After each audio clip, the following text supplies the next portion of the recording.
2 months. That was the lifespan of the ceasefire between the United States and Iran.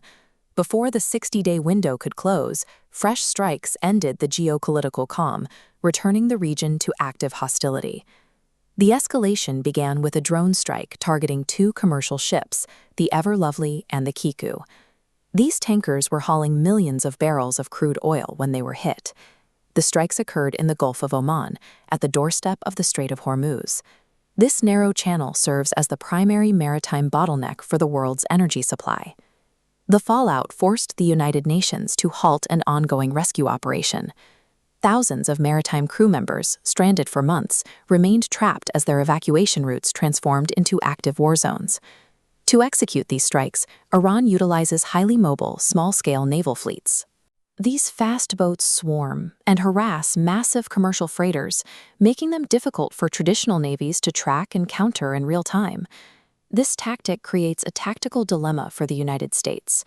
To maintain the freedom of navigation, America must defend these waters. Yet engaging Iranian vessels in this narrow channel risks a broader Middle Eastern war. Less than a day after the tanker attacks, U.S. Central Command answered back. They authorized precision strikes on Iranian military infrastructure, zeroing in on coastal radar systems, missile storage facilities, and drone launch pads. The objective is to destroy hardware on the ground, physically degrading Iran's ability to launch future attacks against international shipping lanes. But Iran faces a geographic constraint. They do not possess the long-range military assets required to strike the American mainland directly.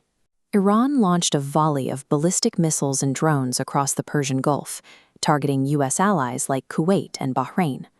Bahrain is a critical target in this strategy, acting as the center of gravity for American naval logistics in the region.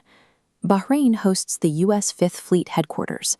Thousands of American military personnel operate out of this command center, coordinating every naval movement in the Gulf.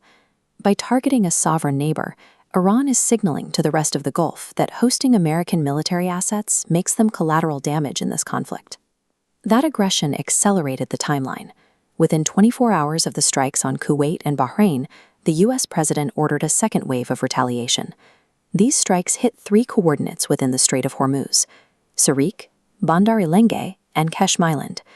Sarik serves as a fortified base for missile batteries, while Bandar Elenge functions as the primary naval logistics hub. Keshm Island sits at the narrowest point of the bottleneck, functioning as the geographic teeth of the strait. From here, anti-ship launchers can physically block any vessel attempting to pass through the channel. The Iranian coastline is a maze of rock formations and inlets, providing natural cover to hide drone storage and missile silos from aerial view. Both sides justify the violence through opposing frameworks. Iran claims it is policing its sovereign waters and demanding security fees, while the United States cites international law to demand freedom of passage. The diplomats have stepped aside. What remains is a raw, territorial battle for physical control over the most vital geographic choke point on the planet. The 60-day peace deal has been replaced by a cycle of active, asymmetric warfare. By deploying their arsenal of ballistic missiles, Iran's goal is attrition. They aim to drive up the cost of American operations until maintaining a military footprint in the Middle East becomes too expensive to sustain. This forces the United States into a perpetual game of defense, stretching resources thin to protect scattered allies and patrol vast shipping lanes. The friction across these waters poses a direct threat to the global economy. The stock readout shows our vulnerability. Because millions of barrels of crude oil pass through the strait daily, the mere report of a drone strike causes international energy prices to instantly spike. Global economic stability is balanced on the geographic edge of the Persian Gulf.